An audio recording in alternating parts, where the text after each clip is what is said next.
अगर आप यह वीडियो देख रहे हैं तो शायद आप उस खास समूह का हिस्सा हैं जिसे मैं पिछले 20 सालों से सलाह दे रहा हूं। आप एक ग्लोबल इंडियन सक्सेस स्टोरी हैं। आपने शायद $1 मिलियन से ज्यादा की संपत्ति बनाई है और वो भी कई देशों में। सभी को नमस्कार, ईपी के कैपिटल में आपका स्वागत है। यहाँ हम धन प्रबंधन और निवेश को सरल बनाते हैं ताकि आप पीढ़ियों के लिए धन का निर्माण कर सके। एक बोनस के रूप में मैंने उच्च निवल मूल्य वाले एनआरआई के लिए 7 महंगी टैक्स की खामियां, परिहार और अनुपालन पर एक रणनीतिक रिपोर्ट पर एक गहन गाइड बनाया है। आप इसे विवरण में दिए गए लिंक पर क्लिक करके आसानी से डाउनलोड कर सकते हैं। अब शुरू करते हैं। शायद आप सिलिकॉन वैली में एक टेक एग्जीक्यूटिव हैं, लंदन में कंसल्टेंट हैं, दुबई में बिजनेस ओनर हैं या सिडनी में डॉक्टर हैं। आपने विदेशी मुद्रा यानी हार्ड करेंसी में कमाने की कला में महारत हासिल कर ली है। फिर भी मेरे ज्यादातर क्लाइंट्स की तरह आपका भारत से एक गहरा वित्तीय जुड़ाव अभी भी बाकी है। हम अक्सर बोर्ड रूम में या जूम कॉल्स पर अल्फा, बीटा, यील्ड और रिटर्न के बारे में बात करते हैं। हम भारत में रियल एस्टेट या प्री आईपीओ अवसरों में सबसे ज्यादा रिटर्न की तलाश करते हैं। लेकिन एक खामोश और लगातार काम करने वाली ताकत है जो बाजार की गिरावट या गलत स्टॉक पिक से भी ज्यादा तेजी से आपकी दौलत को कम कर रही है। वह ताकत है डबल टैक्सेशन यानी दोहरा कर। यह एक वैश्विक नागरिक होने की कीमत है। कल्पना कीजिए कि मुंबई में आपकी किसी कमर्शियल प्रॉपर्टी पर आपको 12% का रिटर्न मिलता है। भारत सरकार इसमें से अपना हिस्सा ले लेती है। फिर सही कागजी कार्रवाई या स्ट्रक्चरिंग की कमी के कारण जिस देश में आप रहते हैं, चाहे वह अमेरिका में आईआरएस हो या यूके में एचएमआरसी, वही आय पर दोबारा टैक्स लगा देते हैं। आपका असली रिटर्न शायद गिरकर सिर्फ 6% या 7% रह जाता है। यह सिर्फ टैक्स की समस्या नहीं है, यह वेल्थ प्रिजर्वेशन यानी संपत्ति को सुरक्षित रखने की नाकामी है। आज मैं आपको डबल टैक्सेशन अवॉइडेंस एग्रीमेंट यानी डीटीए के बारे में बताऊंगा। मैं इसकी जटिलताओं को आसान करूंगा, अमेरिका, यूके और यूएई जैसे देशों के लिए खास खतरों को दिखाऊंगा और आपको एक रोड मैप दूंगा जिससे आप अपने पोर्टफोलियो में हो रहे इस नुकसान को रोक सकें। ईपी के कैपिटल में हमारा मिशन है बिल्डिंग वेल्थ 4 जनरेशंस और यह सुनिश्चित करना कि आप ज्यादा टैक्स न दें, इसका पहला कदम है। चलिए सबसे बड़ी गलतफहमी से शुरू करते हैं जो मैं अक्सर सुनता हूँ। क्लाइंट्स मुझसे कहते हैं, लेकिन भारत और मेरे देश के बीच एक संधि है, मैं तो अपने आप कवर हो गया हूं। यह सोचना खतरनाक और गलत है। डीटीए एक लाभ है जिसका दावा करना पड़ता है। यह कोई डिफॉल्ट सेटिंग नहीं है। हकीकत यह है, अगर आप भारत में ब्याज कमाते हैं तो बैंक कानूनी रूप से स्रोत पर कर कटौती यानी टीडीएस उच्चतम घरेलू दर पर काटने के लिए बाध्य हैं, जो अक्सर सरचार्ज के साथ 30% तक होती है। लेकिन अमेरिका, यूके या कनाडा जैसे देशों के साथ संधि के तहत यह दर अक्सर सिर्फ 10% से 15% तक ही सीमित होती है। फर्क क्या है? हर साल आपकी आय का 15% हिस्सा हवा में गायब हो रहा है। एक बड़े पोर्टफोलियो पर यह बहुत बड़ा नुकसान है। इस कम दर का फायदा उठाने के लिए आपको 2 डिजिटल चाबियों की जरूरत है। पहली चाबी है टैक्स रेजिडेंसी सर्टिफिकेट या टीआरसी। यह सबूत का सबसे पुख्ता मानक है। यह उस देश की सरकार द्वारा जारी किया गया प्रमाण पत्र है जहां आप रहते हैं, जो बताता है कि आप वहां के टैक्स रेजिडेंट हैं। ड्राइविंग लाइसेंस या ग्रीन कार्ड टीआरसी नहीं है। आपको आईआरएस, एचएमआरसी या अपने स्थानीय टैक्स अथॉरिटी से यह विशिष्ट दस्तावेज चाहिए। दूसरी चाबी है फॉर्म 10F। पहले यह कागज पर एक साधारण स्वघोषणा होती थी, लेकिन 2023 के अंत से नियम बदल गए हैं। अब भारतीय आयकर पोर्टल पर फॉर्म 10F को इलेक्ट्रॉनिक रूप से भरना अनिवार्य है। इसने उन एनआरआईज के लिए मुश्किलें खड़ी कर दी हैं जिनके पास पहले परमानेंट अकाउंट नंबर नहीं था या जिनका ऑनलाइन टैक्स अकाउंट एक्टिव नहीं था। लेकिन मैं साफ कर दूं, पैन कार्ड बनवाना और ऑनलाइन रजिस्टर करना अब वैकल्पिक नहीं है। यह सिस्टम में प्रवेश करने का आपका टिकट है। इन 2 दस्तावेजों के बिना आप प्रभावी रूप से टैक्स विभाग को वह पैसा दान कर रहे हैं जिसे रखने का आपको कानूनी हक था। अब थोड़ा और गहराई में चलते हैं। नियम सबके लिए एक जैसे नहीं हैं। आइए उन खास देशों को देखें जहां आप रह रहे हो सकते हैं। अगर आप संयुक्त राज्य अमेरिका में हैं, तो ध्यान से सुने। भारत अमेरिका का मामला जटिल है। जहां डीटीए आपकी आय को बचाता है, वहीं यह यूएस एस्टेट टैक्स के खिलाफ बहुत कम सुरक्षा देता है।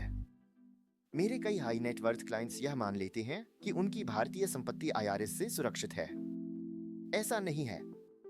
अगर आप यूएस में रहते हैं तो अमेरिका आपकी मृत्यु पर आपकी दुनिया भर की संपत्ति पर टैक्स लगाता है। इसमें दिल्ली में आपका पुश्तैनी घर और मुंबई में आपके म्यूचुअल फंड भी शामिल है।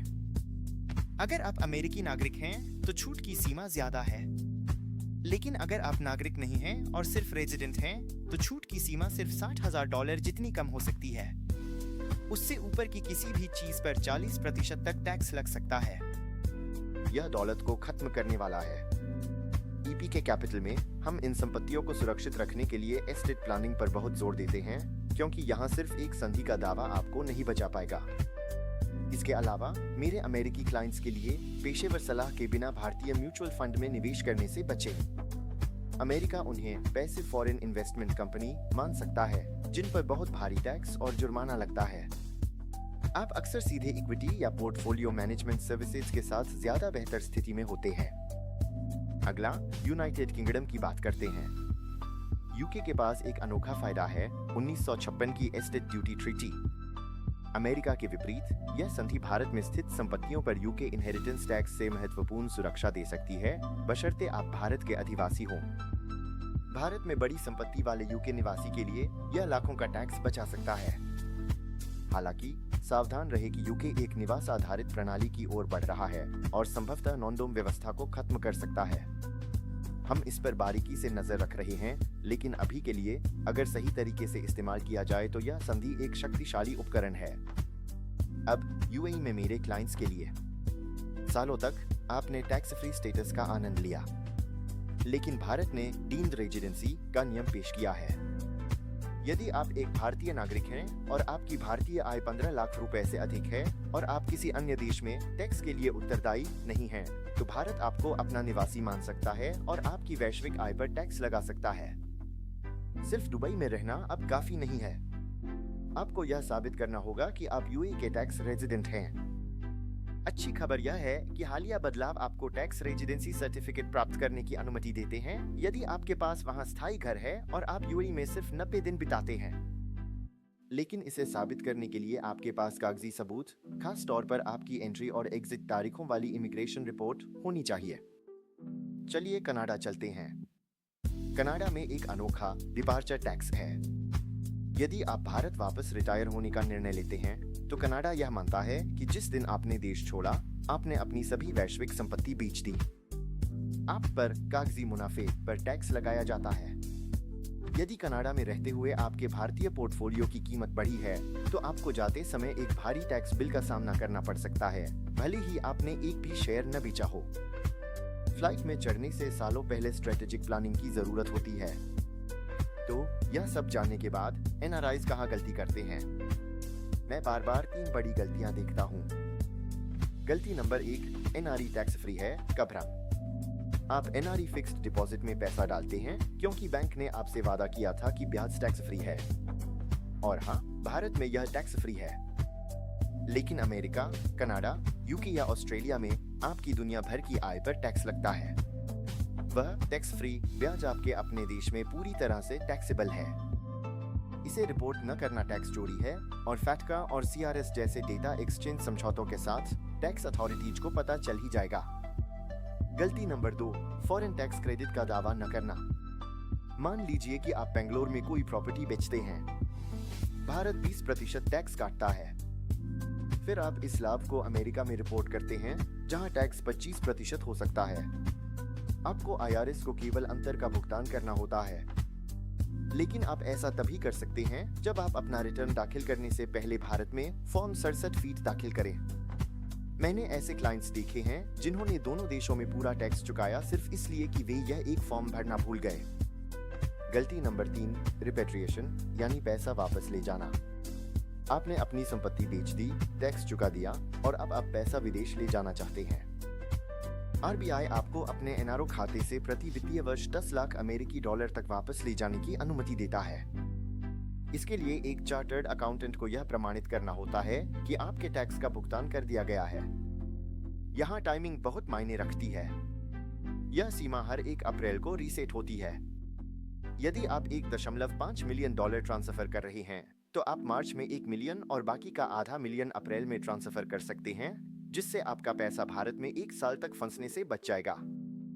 तो आप इसे कैसे लागू करेंगे? यहाँ आपका एक्शन प्लान है। पहला, अपनी रेजिडेंसी का ऑडिट करें। अपने दिनों की गिनती करें। क्या आप भारत में 120 दिनों से कम हैं?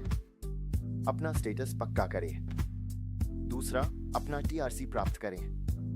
यदि आप अमेरिका में हैं, तो आज ही फॉर्म 8802 फाइल करें। इसमें समय लगता है। यदि आप यूएई में हैं, तो एफटीए पोर्टल पर लॉग इन करें। आखिरी मिनट तक इंतजार न करें। तीसरा, सुनिश्चित करें कि आपके पास पैन कार्ड है और भारतीय टैक्स पोर्टल का एक्सेस है, ताकि आप फॉर्म 10F इलेक्ट्रॉनिक रूप से फाइल कर सकें। और अंत में, अपने पोर्टफोलियो को टैक्स के नजरिए से देखें। क्या आप 2017 से पहले के शेयर होल्ड कर रहे हैं जिन पर कैपिटल गेन्स से छूट है? क्या आप ऐसे म्यूचुअल फंड होल्ड कर रहे हैं जिन पर यूएस IRS जुर्माना लगाएगा? वेल्थ मैनेजमेंट का मतलब सिर्फ सही शेयर चुनना नहीं है। इसका मतलब है जो आपने कमाया है उसे अपने पास रखना। एक NRI के रूप में आपके पास एक अलग लाभ है। आप दुनिया के 2 महान विकास इंजनों के बीच अवसरों का लाभ उठा सकते हैं। लेकिन आपके पास एक अलग जिम्मेदारी भी है। आपको 2 टैक्स विभागों को संतुष्ट करना होगा। डबल टैक्सेशन वैकल्पिक है। सही कागजी कार्रवाई और सही सलाह के साथ आप यह सुनिश्चित कर सकते हैं कि आपकी दौलत आपकी सेवा करे, न कि सरकार की। ईपी के कैपिटल में हम सिर्फ निवेश नहीं करते, हम स्ट्रक्चर तैयार करते हैं। हम आपकी रेजिडेंसी, आपकी वैश्विक देनदारियों और आपके दीर्घकालिक लक्ष्यों को देखते हैं, ताकि आपकी दौलत के चारों ओर एक सुरक्षा घेरा बनाया जा सके।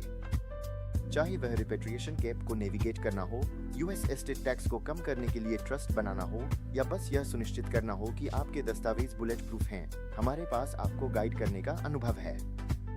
यदि आप महत्वपूर्ण संपत्ति का प्रबंधन कर रहे हैं और यह सुनिश्चित करना चाहते हैं कि आप मेज पर पैसा नहीं छोड़ रहे हैं, तो मैं आपको हमसे संपर्क करने के लिए आमंत्रित हूँ। आइए आपके स्ट्रक्चर की समीक्षा करें और सुनिश्चित करें कि आप वास्तव में ऑप्टिमाइज्ड हैं। समय देने के लिए धन्यवाद। चलिए पीढ़ियों के लिए धन का निर्माण करते हैं।